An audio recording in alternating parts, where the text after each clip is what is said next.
In the spring of 1955, the luxury ocean liner Sapphire Seas set sail from Southampton to New York on what was advertised as the journey of a lifetime. The ship, a gleaming marvel of mid-century engineering, promised not just a voyage across the Atlantic, but an experience steeped in opulence and grandeur.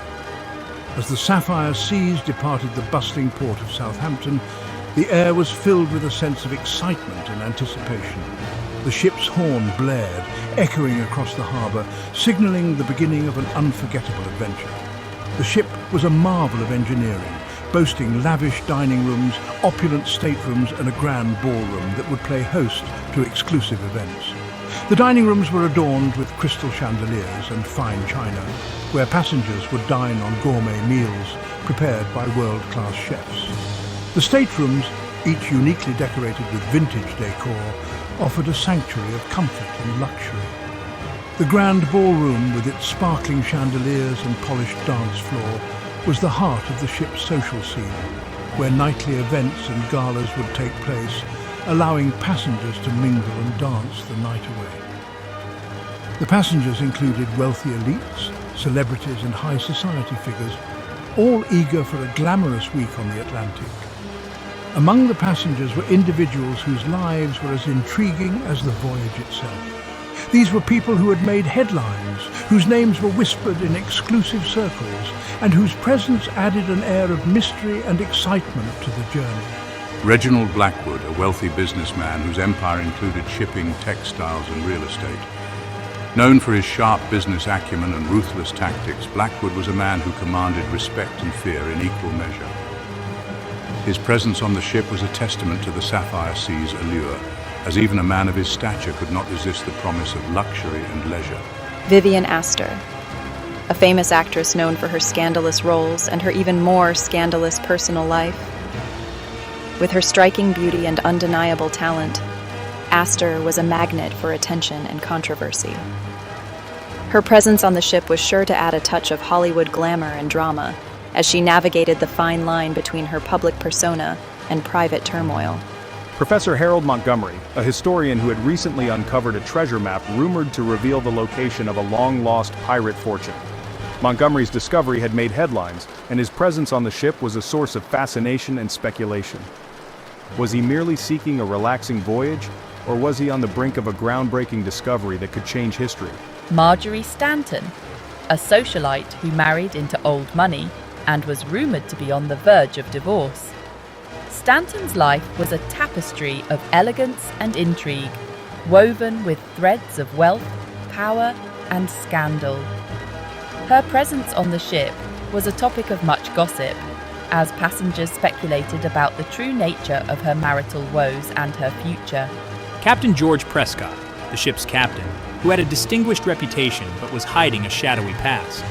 Prescott was a man of the sea, with years of experience and a commanding presence, yet beneath his stoic exterior lay secrets that, if revealed, could shatter the carefully constructed facade of his career and life.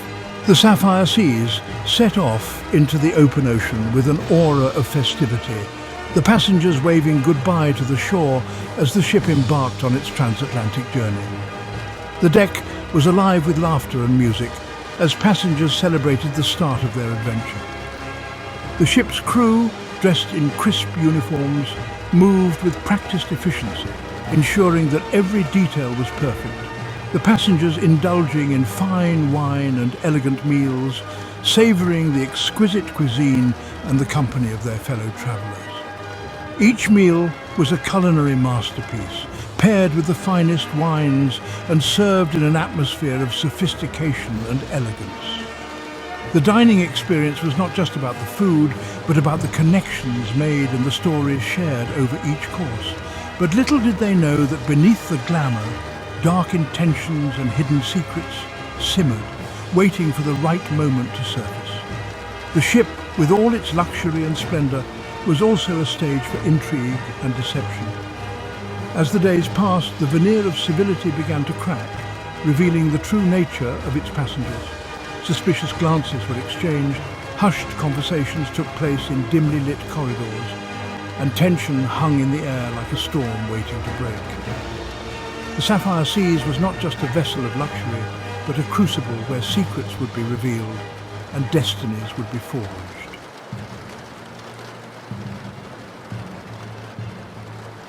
On the second night of the voyage, Professor Harold Montgomery hosted a small gathering in the ship's lounge. To everyone's surprise, he revealed that he was in possession of a rare treasure map, supposedly leading to a legendary fortune hidden on a remote island. This map has a cursed history. Every person who has attempted to retrieve the treasure has met with tragedy. He displayed a worn parchment, covered in faded markings and symbols, claiming it was authentic and had been passed down through generations.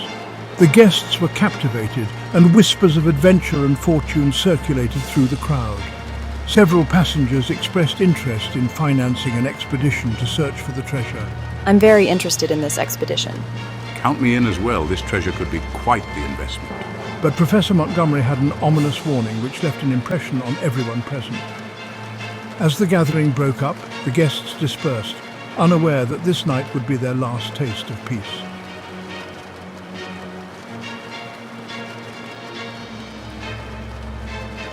The following morning, a loud scream echoed through the ship, jolting everyone awake.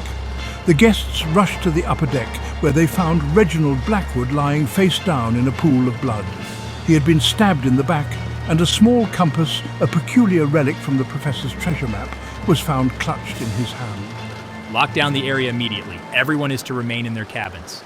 Captain Prescott immediately ordered the ship's security to lock down the area, and the guests were told to remain in their cabins.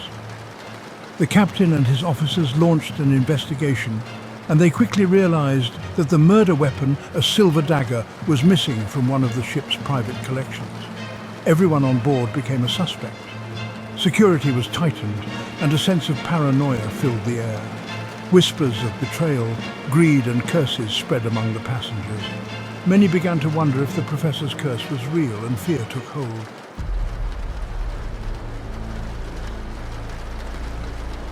Captain Prescott conducted a series of interviews, with each of the key figures having a potential motive. The atmosphere was thick with tension as he meticulously questioned each suspect, trying to piece together the events leading up to the mysterious incident. The captain, known for his keen eye and sharp mind, was determined to uncover the truth, no matter how deeply it was buried beneath layers of deceit and secrecy. I had made no secret of my ambition to claim the treasure map. It was a once-in-a-lifetime opportunity, and I wasn't about to let it slip through my fingers. Everyone knew how much it meant to me, and I was prepared to do whatever it took to secure it. But that doesn't mean I would resort to murder. My determination was fierce, but my morals were intact.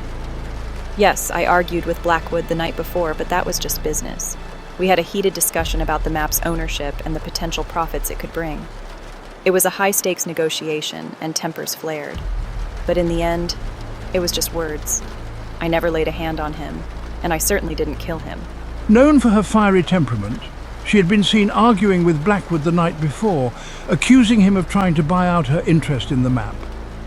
Witnesses reported that the argument was intense, with both parties raising their voices and making threats. It was clear that there was no love lost between them, and many began to wonder if her anger had driven her to commit a desperate act. Although I introduced the map, I kept many details vague for a reason. The map was a complex puzzle, and I wanted to ensure that only those with the right knowledge and skills could decipher it. I never intended for it to cause such chaos. The idea that I would orchestrate a murder to protect my secrets is absurd. My only goal was to preserve the integrity of the map and its history. But orchestrating a murder, that's preposterous. I am a man of science and reason, not violence. The very thought of taking a life is abhorrent to me. My work is my life, and I would never jeopardize it by committing such a heinous act. I am as shocked and horrified by Blackwood's death as anyone else. Some passengers began to wonder if the professor had orchestrated a murder to prevent others from taking what he believed was rightfully his. His enigmatic nature and secretive behavior only fueled their suspicions. The professor was known for his brilliance, but also for his eccentricity. Could his obsession with the map have driven him to madness? Financial troubles, perhaps. But murder? I would never go that far, even for a treasure. Yes, my financial situation is precarious, and the treasure would have been a godsend, but I am not a killer. I have always believed in finding solutions through hard work and perseverance, not through violence. The very idea is repugnant to me. Marjorie Stanton was known to have financial troubles, despite her wealthy marriage. Her lavish lifestyle had drained her resources, and she was desperate for a way out. The treasure represented a lifeline, a chance to regain her footing and secure her future. But was she desperate enough to kill for it? Rumour had it that she was looking for a way to secure her future, and the treasure would have solved all her problems. Her friends and acquaintances whispered about her mounting debts and the pressure she was under. The treasure was more than just wealth, it was salvation. But could she have been driven to such extremes? My past is my own, but I assure you I had no grudge against Blackwood. We had our differences, but they were professional, not personal. I respected him as a colleague, even if we didn't always see eye to eye. The idea that I would harm him is ludicrous. I have always conducted myself with integrity, and I would never stoop to such a level. The captain was a steady and respected man, but his past was shadowed by a scandal involving a mysterious incident on a previous voyage. The details were murky, but whispers of misconduct and cover-ups had followed him ever since. Despite his reputation for fairness and leadership, some couldn't help but wonder if his past had finally caught up with him. Some suspected he might have known Blackwood personally and held a grudge. The captain's stoic demeanour and guarded nature only added to the mystery. Was there a hidden connection between the two men, and if so, could it have led to a deadly confrontation? Each suspect was questioned thoroughly, but their alibis were shaky at best, and every attempt to clear them raised more questions. The captain's relentless pursuit of the truth left no stone unturned. He probed into their pasts, their relationships, and their motives, seeking any clue that might unravel the tangled web of lies. Tensions were high, and trust among the passengers began to deteriorate. The once cordial atmosphere had turned hostile, with accusations flying and alliances forming. Fear and suspicion gripped the ship as everyone wondered who among them was capable of such a heinous act. The captain knew that time was running out, and he had to find the killer before the situation spiraled out of control.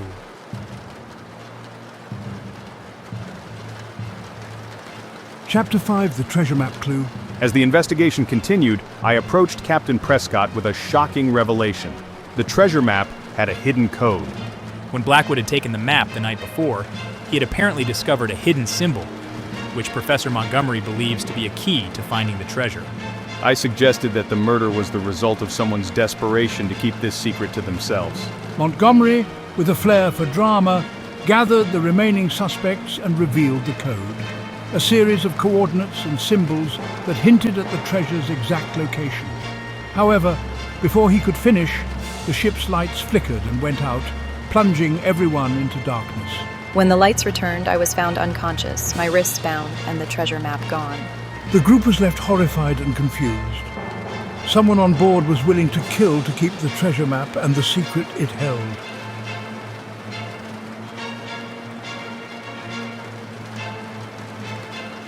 Chapter 6. The Revelation. This chapter unveils the intricate web of deceit and desperation that had been spun aboard the ship, leading to a dramatic and unexpected climax. Desperate to regain control of the situation, I assembled the guests in the ballroom where I intended to confront the killer. The air was thick with tension, and every eye was on me, waiting for the revelation that would change everything. I had devised a plan to catch them off guard by planting a fake map and observing who would attempt to steal it. The map was a carefully crafted forgery, designed to look authentic enough to tempt the true culprit into revealing themselves. As the group waited, a storm began to brew outside, intensifying the tension. The howling wind and crashing waves mirrored the turmoil within the ballroom as everyone waited with bated breath for the next move. One by one, the passengers turned on each other, accusing and defending themselves. The atmosphere grew increasingly hostile, with accusations flying and tempers flaring. It was clear that the pressure was getting to everyone. Professor Montgomery is a fraud! His voice rang out, cutting through the chaos. all eyes turned to the professor, who looked visibly shaken by the accusation. He forged the map to toy with our greed. The revelation sent shockwaves through the room, as everyone began to question their own motives and the true nature of the treasure they sought. Captain Prescott had the most to gain if Blackwood's murder went unsolved. His calm demeanor and authoritative presence made him a prime suspect, as he stood to benefit the most from the chaos. It would mean the ship's reputation remained intact. The captain's reputation and the future of the ship were at stake, making him a key player in this deadly game. In the midst of this chaos, the storm outside reached a fever pitch, and the ship was rocked by a massive wave, forcing everyone to steady themselves. The physical upheaval mirrored the emotional turmoil within the ballroom as the truth began to surface. I took the opportunity to reveal the results of my plan. Hidden cameras had recorded Marjorie Stanton sneaking into the study to retrieve the fake map. The footage was undeniable, and the room fell silent as everyone processed the implications. When confronted, Marjorie broke down and confessed. Her tears flowed freely as she recounted the events that had led her to this moment of desperation and betrayal. I had been in desperate need of money due to my failing marriage and mounting debts. The weight of financial ruin had driven her to take drastic measures, hoping to secure a future for herself. I overheard Blackwood planning to take the treasure map for himself, so I acted on impulse, stabbing him and taking the compass, intending to use it to decode the map on my own. The confession was chilling, as she described the moment of panic and the subsequent cover-up. But my plan fell apart when the map was taken from me, and I attempted to cover my tracks. The realization that her actions had spiraled out of control was evident in her voice as she recounted the desperate attempts to hide her involvement. The room was filled with a stunned silence as everyone grappled with the enormity of what had just been revealed. The truth had finally come to light, but it left a trail of broken trust and shattered dreams in its wake. As the storm outside began to subside, the ship slowly returned to a state of calm. The passengers, now united by the shared experience, began to pick up the pieces and move forward, forever changed by the events that had transpired. In the end, the revelation had not only exposed the killer, but also brought to light the hidden fears and desires that had driven each person to the brink. It was a sobering reminder of the darkness that can lurk within the human heart, and the lengths to which people will go when pushed to their limits. The ship sailed on, carrying with it the memories of a journey that none would soon forget. The revelation had changed everything, leaving an indelible mark on all who had been a part of it.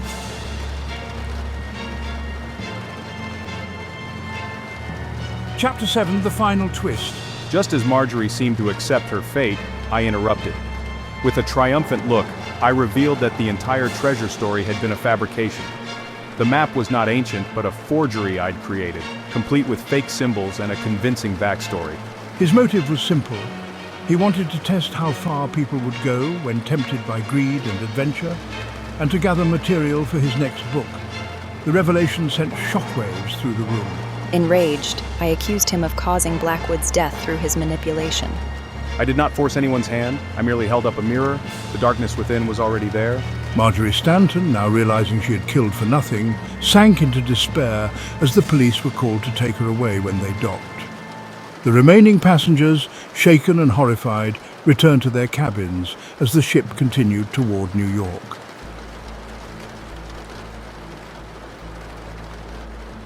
Epilogue. The aftermath. When Sapphire Seas finally arrived in New York, the scandal of the treasure murder had already spread, and reporters swarmed the docks. The passengers disembarked, each haunted by the events of the voyage. Professor Montgomery, although morally implicated, faced no legal consequences, and he published a best-selling novel about the incident the following year, fueling controversy and outrage. Captain Prescott, his reputation tarnished, quietly retired, haunted by his failure to prevent the tragedy. and Vivian Astor, still furious, used the publicity to boost her acting career, leveraging the scandal as another headline.